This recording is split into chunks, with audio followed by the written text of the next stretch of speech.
মিথুন রাশি, এই মে মাস আপনার কর্মজীবনের জন্য শুভ ফলদায়ী।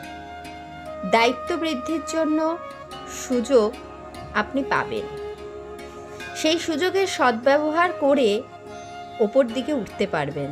তাই কিছু কিছু সময়ে এটা করতে আপনাকে প্রতিকূল পরিস্থিতির সামনাসামনি হতে হবে ঠিকই, কিন্তু শেষ জয় আপনারই হবে। তাই হাল ছাড়বেন না, কারণ শেষের দিকে আসা সফলতা আপনার আত্মবিশ্বাসকে বাড়িয়ে দেবে। সম্পর্কে বিশ্বাস আনতে হবে। আপনার ব্যবহারের কারণ না বুঝতে পারায় সম্পর্কে কিছুটা অবিশ্বাস তৈরি হওয়ার সম্ভাবনা আছে, তবে তাও শেষের দিকে অনুকূলে আসবে এবং সম্পর্ক সুমধুর হবে। এই মাসে আপনার আর্থিক স্থিতি ভালোর দিকে যাবে।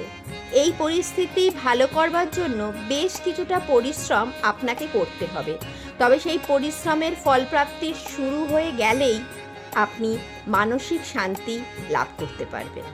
যারা পড়াশোনা করছেন তারা বড় কোনো টার্গেট তৈরি করে নিন। প্রথম দিকে সেই টার্গেট ফুলফিল করতে অসুবিধা হলেও পরের দিকে তা সহজেই করে ফেলতে পারবেন। যে কোনো প্রতিযোগিতামূলক ক্ষেত্রে সফল হওয়ার যোগ বিদ্যমান। স্বাস্থ্য এই মাসে আপনার ভালো থাকবে, তবে মাসের শেষের দিকে একটু বিশ্রামের প্রয়োজন হবে, তখন কিছুটা অসুবিধা দেখা দিতে পারে।